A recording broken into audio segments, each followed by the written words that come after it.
Assalamualaikum warahmatullahi wabarakatuh. Perkenalkan, nama saya Ramsul Manajafi dengan NIM 4182411003 yang kali ini akan mempresentasikan UAS mata kuliah statistik dan probabilitas yang dipimpin oleh dosen pengampu, yaitu Ibu dosen Sarawati Rahayu. Dan lanjut saja ke soal pertama, yang mana saya akan mengulas untuk soal pertama, yaitu mereview literatur dari 10 jurnal di atas tahun 2020 dengan uji statistik non parametrik. Ya, penjelasan singkatnya ini sudah saya gambarkan. Oke, tabelnya sudah muncul di sini. Statistik parametrik adalah metode statistik yang digunakan ketika data tidak memenuhi asumsi distribusi normal. Dari seperti yang sudah ditampilkan, metode ini sering digunakan pada data ordinal. Metode ini sering digunakan dengan data ordinal, nominal, dan ketika jumlah sampel relatifnya kecil. Jadi kayak 10 ini. Oleh karena itu, statistik non parametrik menjadi pilihan yang tepat untuk menganalisis data yang tidak dapat diuji menggunakan sistem parametrik. Untuk mereviewnya, dari 10 jurnal yang saya review ini, ya, metode yang paling sering digunakan di antara lainnya di sini disebutkan Whiteley, Walsh, Spearman Rank, dan Chi-square. Yang tersebut digunakan untuk sebagian besar data penelitian tidak berkontribusi normal pada skala ordinal. Misalnya pada jurnal pertama, analisis kepuasan mahasiswa, jurnal artikel lah. Terus permisnya tahunnya adalah Adriani tahun 2022. Dia digunakan dengan metode uji Mann-Whiteley untuk membandingkan tingkat kepuasan mahasiswa, dan hasilnya itu mendapatkan perbedaan yang signifikan. Lalu contoh pada jurnal ketiga, untuk efektivitas metode pembelajaran yang ditulis oleh Sarip tahun 2023. Dia menggunakan Kruskal-Walsh untuk membandingkan 3 metode pembelajaran, dan hasilnya menunjukkan adanya hasil pembelajaran. Objek itu siswa. Lalu pada jurnal yang kelima, contoh tingkat stres mahasiswa oleh Rahmat tahun 2022, mengetahui 2 hubungan variabel. Dia menggunakan Spearman Rank untuk melihat hubungan tingkat stres dan prestasi belajar, dan diperoleh hasil positif. Hasil positif. Hubungannya positif. Hubungan positifnya sedang. Untuk kesimpulan, uji statistik non parametrik sangat bermanfaat untuk menganalisis data yang tidak memenuhi asumsi normalitas atau memiliki jumlah sampel yang relatif kecil. Dari 10 data yang di sini memiliki fungsi yang berbeda sesuai dengan tujuan penelitiannya, serta membandingkan tiap-tiap kelompok, menguji hubungan antar variabel, maupun menganalisis perubahan objek. Oleh karena itu, pemilihan metode uji harus disesuaikan dengan karakteristik dan juga tujuan penelitian agar analisis menjadi lebih tepat dan dapat dipercaya. Kita akan lanjut ke nomor 2. Lanjut ke soal nomor 2, yang mana pada soal nomor 2 itu disebutkan produsen obat itu mengklaim bahwa efek samping dari obatnya itu memiliki proporsi sampai 30%. Jadi proporsi pasien yang mengalami efek samping ringan itu sampai 30%. Dan pada kenyataannya, dari 15 pasien yang telah meminum obat, itu 3 diantaranya mengalami efek samping ringan. Sehingga pertanyaannya, apakah klaim yang dinyatakan oleh produsen obat itu sesuai bahwa efek samping itu ada di 30%? Untuk mengetes perbedaan ini kita akan masuk rumus dulu. Dari soal ini saya akan hapus dulu. Kita akan ingat kembali dengan jumlah pasien ada di 15, kita sebut N 15. Lalu kita sebut P sebagai subjek pasien yang terkena efek samping ringan ada di 3, dan juga untuk ini kita namanya X, dan untuk P itu persentase proporsi obatnya itu ada di 0,3 karena 30 karena dia 30% dan irisiannya itu ada di 0,05. Oke, demikian dengan perhitungan tersebut. Kita akan menghitung secara hipotesis dulu nih. Apakah presentasi yang diklaim produsen obat itu sesuai, apa klaim yang diklaim itu tidak sesuai. Maka kita akan hitung. Pertama, H irisan sama dengan P sama dengan dibagi P sama 0,30, lalu menjadi H yang bagi P sama dengan 0,30. Oke. Dari hipotesis yang ada, kita akan menghitung proporsi. Proporsi bagaimana? Maka di sini proporsi P sama dengan 3 itu dari yang sakitnya efek samping, 15 sama dengan 0,20. Nah, lalu kita akan menghitung statistik ujinya. Bagaimana kita cara menghitungnya? Kita ingetin dulu ya. Dari P, dari jumlah orang yang sakit X dibagi N sama 0,20 untuk hasilnya. Saya akan hapus dulu dan lanjut menjelaskan. Oke. Lalu saya akan lanjut menjelaskan hitung statistik ujinya. Gimana? Pertama Z sama P kurangi P, lalu ada di P 1 kurang P ya, ini 1 kurang P, lalu kita akan menambahkan N ya. Ini untuk rumusnya. Maka kalau dimasukkan angka sama dengan 0,20 dari hasil tadi dikurangi 0,30 garis sama dengan, oke, kita akan taruh ada di 0,3 dari presentasi 3 tadi, 0,3, 0,7, strip N ada di 15. Oke, sama dengan kita akan hitung lagi menjadi Z ini di jumlah ya, lalu dibagi 0,85 di sorry Z minus 0,10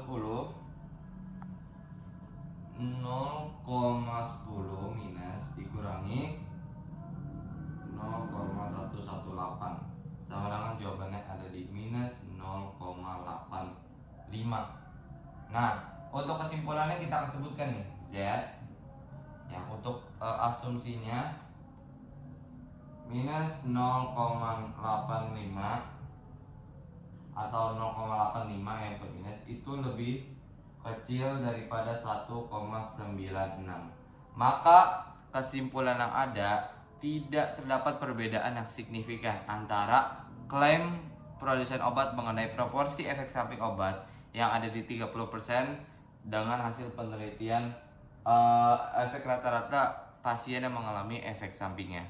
Oke, kita akan lanjut ke nomor 3. Oke, kita lanjut ke soal nomor 3, di mana seorang manajer minimarket ingin mengetahui apakah para customer atau para pelanggan ini membayar dengan dua metode, antara lain antara cash atau kartu kredit atau kartu debit, secara berurutan atau secara random aja. Nah, makanya manajer ini akhirnya menggunakan data dengan menggunakan 15 pelanggan secara urut.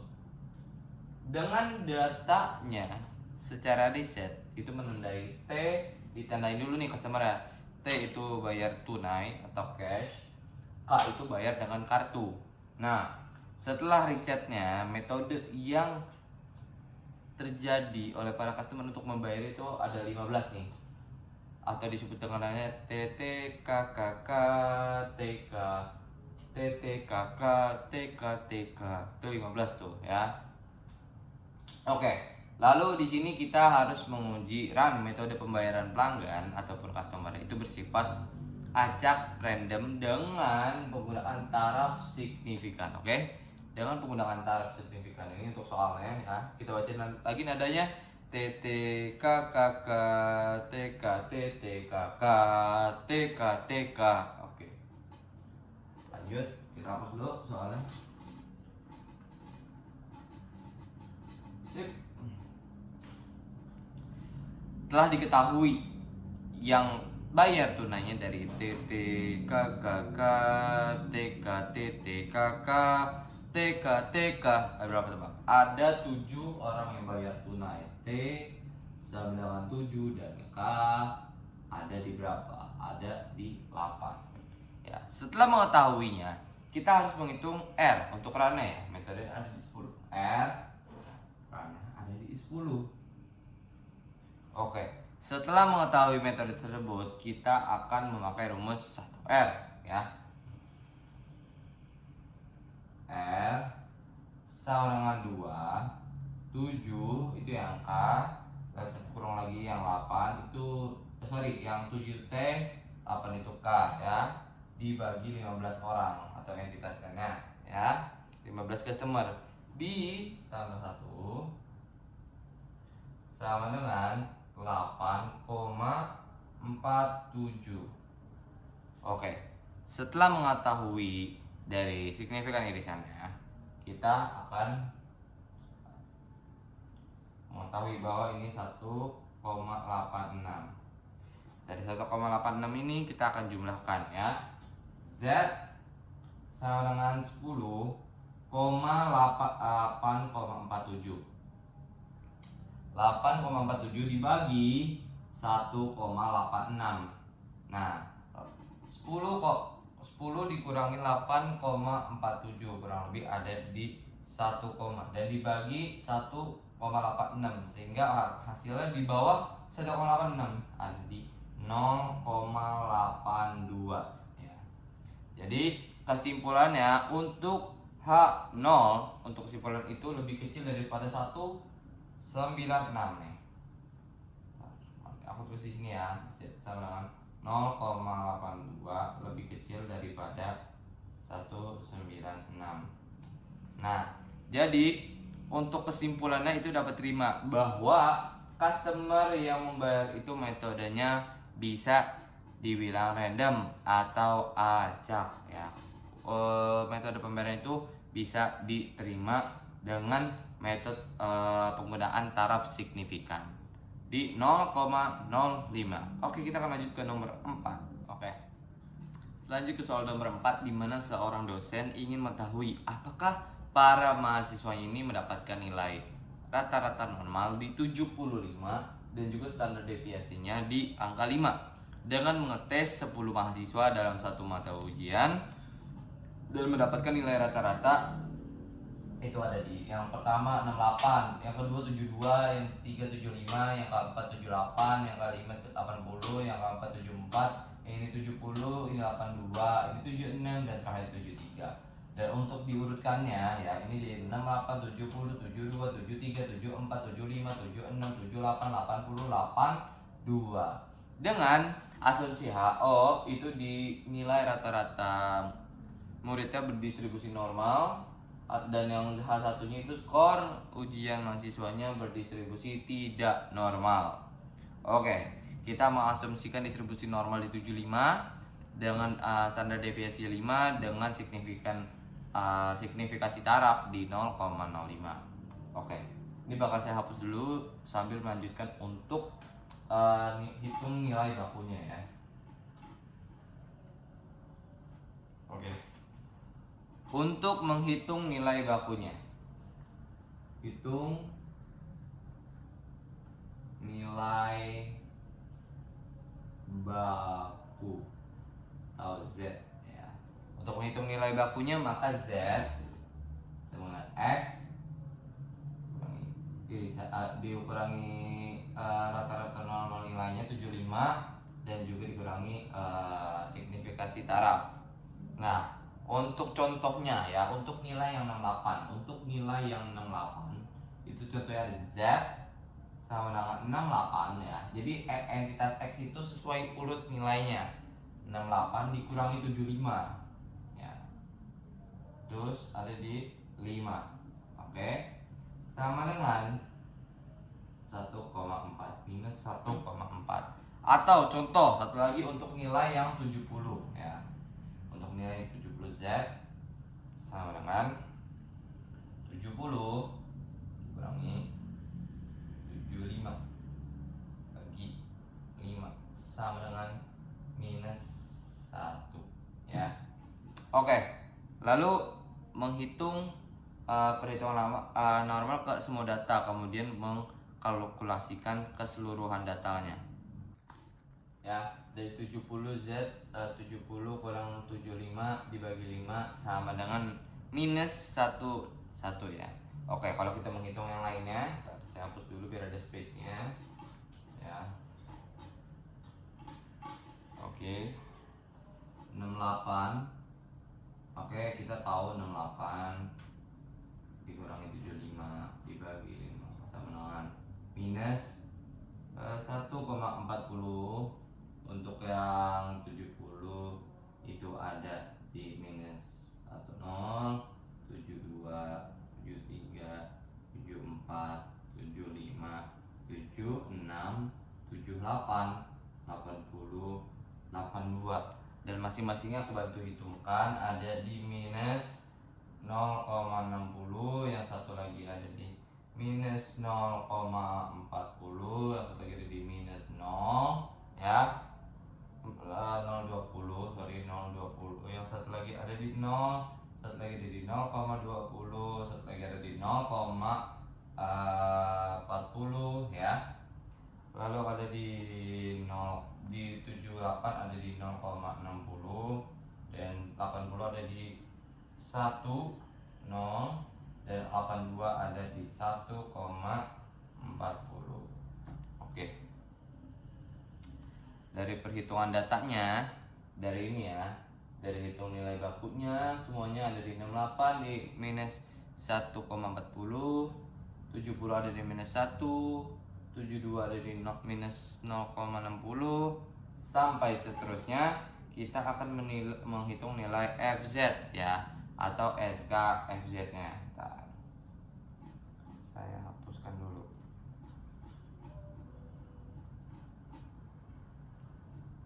Oke. Setelah data yang diberikan di XI itu ada di urutannya ya, 68, 70, 72, 73, 74, 75, 76, 78, 80, 82. Dan urutannya ada di X. Itu untuk entitas 68-nya ya, entitas nilainya dikurangi 75 atau standarisasi rata-ratanya dibagi 5, itu ada di 1 minus 140, minus 1, terus ada di minus 60, minus 40, minus 20, 0, 0,20, 0,60, 1 dan 1,40. Sehingga untuk FZ-nya itu ada di 0,00808, 0,1587, 0,2783, 0,3446, 0,4207, 0,5000, 0,5593, 0,7257, 0,8413, 0,9192. Dengan menghitung rata-rata di S tanda kurung X dibagi ini ya, itu ada di 0,10, 0,20, 0,30, 0,40, 0,50, 0,60, 0,70, 0,80, 0,90 dan 1 ya. Lalu untuk yang terakhir ada di SX dikurangi FZ ya.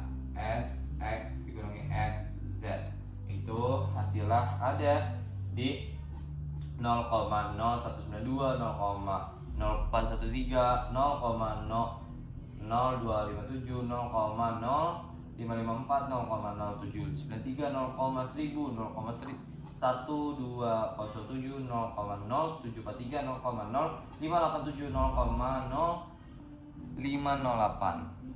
Sehingga untuk nilai maksimum ya dihitung itu sama dengan 0,1207 ya, 1207. Dan nilai kritis untuk hal ini ya, ini saya bantu hapus dulu ya, sudah dilihat untuk semuanya. Untuk nilai kritisnya, oke. Untuk nilai kritisnya itu ada di 10, dan juga untuk signifikasi tarafnya ada di 0,5 ya. 10 tarafnya ada di 0,05. Sehingga untuk data yang ada di tabel ya, data yang ada di tabel sama dengan 0,409. Sehingga kesimpulannya karena dihitung itu 1,207 itu lebih kecil ya. 0,127 lebih kecil dibanding tabelnya, yaitu ada di 0,409. Sehingga untuk data distribusi para mahasiswa itu masih terbilang cukup normal. Karena untuk uji Kolmogorov ya, Smolov itu digunakan untuk menguji data dapat mengikuti distribusi tertentu. Dalam soal ini ya, distribusi terhitung normal karena nilai D itu ya yang dihitung itu lebih kecil dibanding di tabel ya. Tentunya dapat dianggap berasal dari populasi yang berdistribusi normal. Oke, setelah penjelasan ini saya akan lanjut ke soal nomor 5. Oke, melanjuti untuk soal nomor 5 ini ya. Soal nomor 5 adalah seorang guru yang ingin mengetes mahasiswanya. Kalau tadi dosen ke mahasiswa, ini guru ke siswa. Dengan apa? Dia memerhatikan apakah jam belajar itu, jumlah lama cepat itu mempengaruhi kita dalam memperbaiki nilai. Apakah semakin lama belajar semakin bagus? Makanya guru ini ngeriset dari total 10 siswa, masing-masing di jam belajar pertama 2, jam belajar kedua 3, jam belajar 3 dan 4 itu 4, jam belajar mahasiswa kelima itu 5 jam, jam belajar mahasiswa ke-6 dan ke-7 itu sama-sama 6 jam, dan mahasiswa ke-8, 9 itu di 7 dan 8 jam, dan yang terakhir 10 itu di 9 jam. Dengan signifikasi nilai yang paling bagus itu tentu yang paling lama di 9 jam. Nilai pertama itu 50, nilai kedua itu 55, nilai ketiga itu 65, nilai ke mahasiswa 4 itu 60, nilai ke mahasiswa 5 itu 70. Bahkan yang belajarnya sama aja seperti 67 dan 34 itu ada perbedaan nilai. Yang mana itu 75, 78 dan yang ke siswa 8 itu 85, siswa 9 8 ada di 88 dan siswa terakhir itu ada di 95. Wah, besar sekali. Dalam jumlah data 10, kita akan menentukan nilai regresi sederhana Y dan X menggunakan metode kuadrat kecil dengan koefisiensi ya.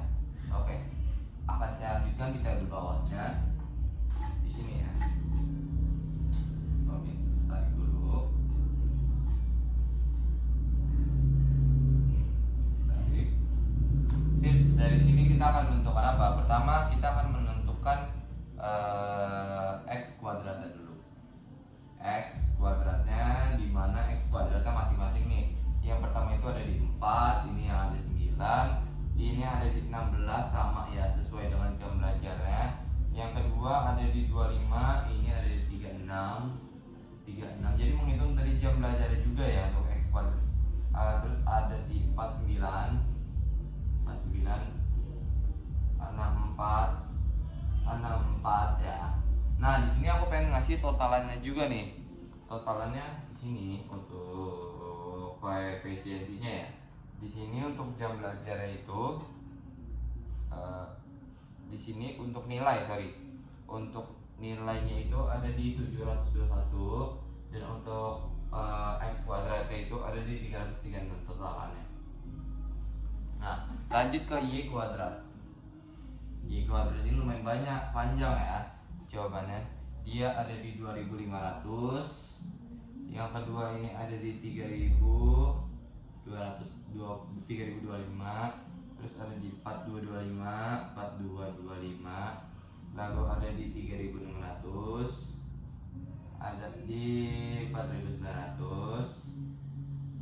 Lalu ada di 5625, 5625. Lalu dilanjut dengan 7025, 225.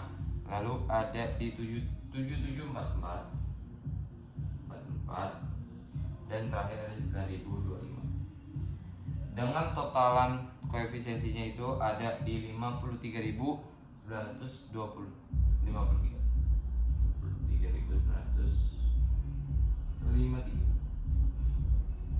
Oke, lalu menghitung gabungan XY-nya ya. Di sini XY-nya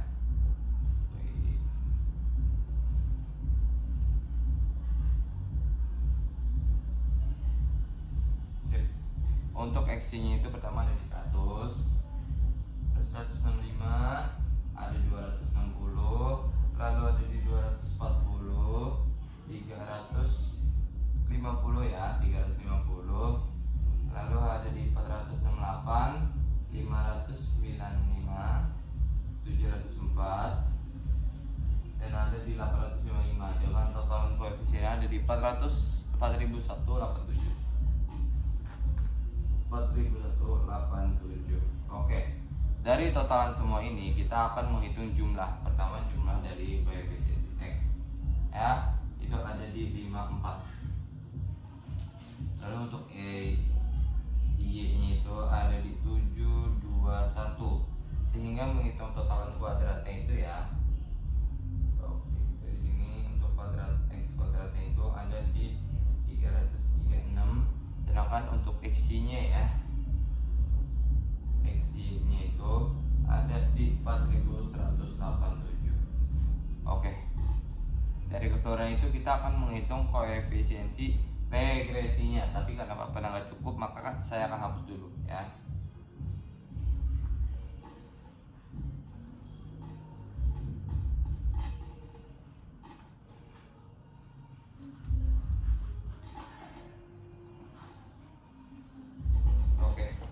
Kita akan menghitung koefisiensi regresinya. Pertama dari nilai B dulu deh. Nilai B sama dengan B N ya, N koefisiensi X Y dikurangi X kurang Y. Oke. Padat sekali. X kuadrat dikurangi Y kuadrat sama dengan nih, kita akan hitung totalan bawahnya ya. Totalan bawah kita dulu guys.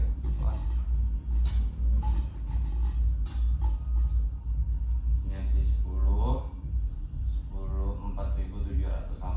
tadi ya. Menghitung 54, dia ada di 721 untuk X ini X dan Y nya ya. Lalu kita totalkan 10336 dikurangi 54 kuadrat. Jawaban terakhir ada di 2896 dibagi 444, sehingga hasil koefisiensi regresinya untuk nilai B itu ada di 6,52 ya. Lalu kita akan menghitung untuk koefisiensi regresi yang nilai A juga.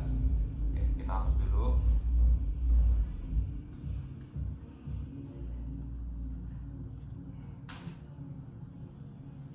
Nilai A ya, A sama Y rumusnya ya, itu ada B Y dikurangi N sama dengan 721 dikurangi 6,24 ya, dari hasil 52 dari hasil regresi B itu. Lalu dikurang ada 54 ya, dibagi N itu ada di 10, sehingga totalnya ya, total itu ada di 36,89. Untuk koefisiensi regresi nilai A itu ada di 36,89. Oke, kita akan menghitung persamaan regresinya. Persamaan regresinya ini ada di Y 36. Oke, kita lanjut 3Y ditambah 6,52 X. Ini untuk persamaan regresinya. Terus untuk koefisiensi korelasinya itu bagaimana? Untuk rumusnya itu di sini ya, saya lanjut R sama dengan N ya, X Y dikurangi koefisiensi X koefisiensi Y daripada 2 di sini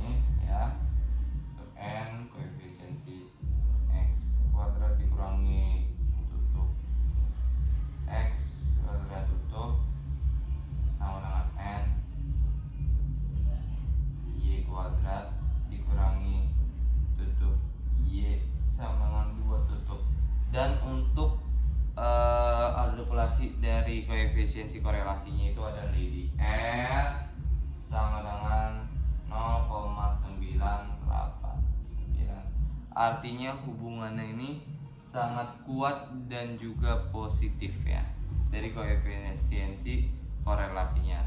Lalu untuk koefisiensi determinasinya itu bagaimana? Nah kan tuh ketahuan nih 0,989, tapi saya hapus dulu, nggak muat so.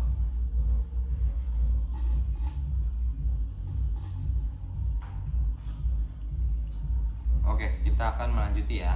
Koefisiensi determinasi ini ada di R2 sama dengan R2 sama dengan 0,989 kuadrat sama dengan 0,978 sama dengan 97,8% ya. Artinya untuk koefisiensi determinasi 97,8% adalah variasi ujian dipengaruhi oleh lamanya belajar. Sedangkan 2,02% itu faktor lain. Sehingga prediksi nilai ya. Ini prediksi nilai. Koefisiensinya jika X sama 10, jika X sama 10 maka Y 36,89 ditambah 6,52 10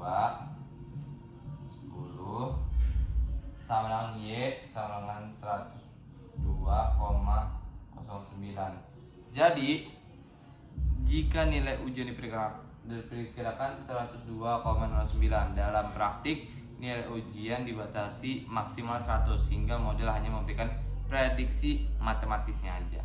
Kesimpulannya ya, untuk persamaan regresi ini ya, ini udah hapus.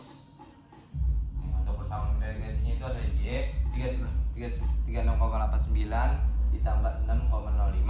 Lalu untuk korelasinya itu ada di R sama 0,989 sehingga sangat kuat dan positif. Dan juga untuk koefisiensi determinasinya ada di 97,8%. Jadi prediksi setiap siswa yang belajar 10 jam selama seminggu itu mendapatkan nilai sekitar 102,89 secara matematis, sehingga dapat diinterpretasikan mendekati nilai maksimum. Jadi kalau nilai maksimum 100 berarti udah maksimal nilainya. Oke. Sekian tugas saya, Adam Salman Jafi dari statistik dan statistik dan probabilitas. Jika ada kesalahan kata dari saya mohon maaf sebesar-besarnya. Kurang lebih mohon maaf. Wassalamualaikum warahmatullahi wabarakatuh.